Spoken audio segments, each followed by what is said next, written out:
Sanlam was established as a life insurance group in 1918 and has expanded its services to include short-term insurance, estate planning, loans, capital markets, and all forms of asset management.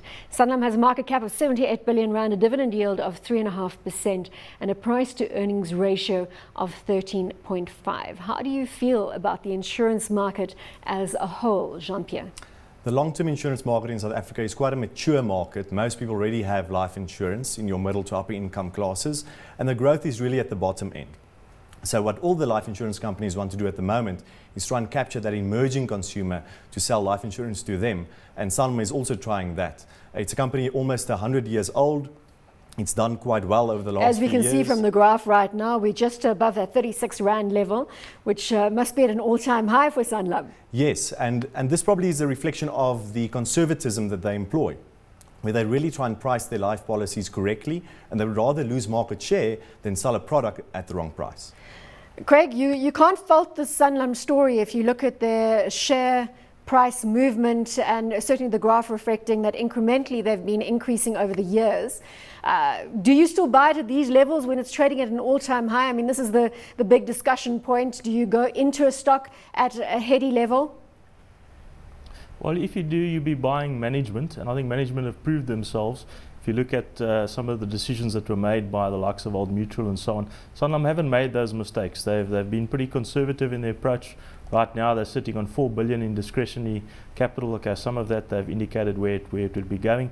But the point is that they've rather kept that cash and been very cautious in terms of what they do with it, and that's reflected in the share price. Right now though, I guess the GEY is the measurement that we look at, which is about 33 Rand a share.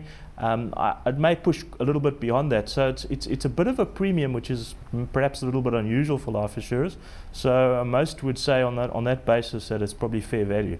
Well, that's a fair point. Most insurers trade at a discount to their embedded value, and here you've got the opposite case. Is that a warning bell when it comes to the solid investment case for Sanlam right now? From a valuation perspective, yes, it probably is. And the reason why Sanlam trades at a higher group equity value or embedded value than other insurers is because they have a higher return on embedded value.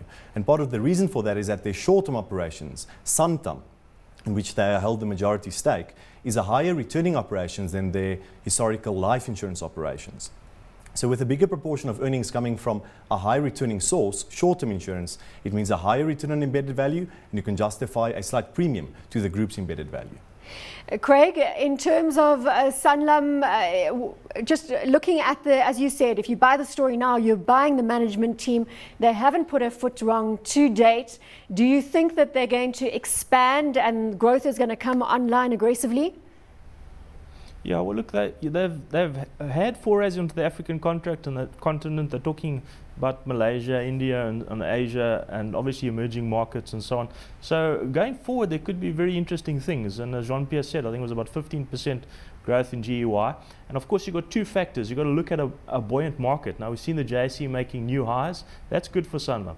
We're seeing interest rates low. That's pretty good for Sanlam too, because investors are looking for alternative investment. So I think the story is probably pretty good. I just would prefer to be getting in at closer to the embedded value than current levels. Hot or not, Jean-Pierre, on Sanlam?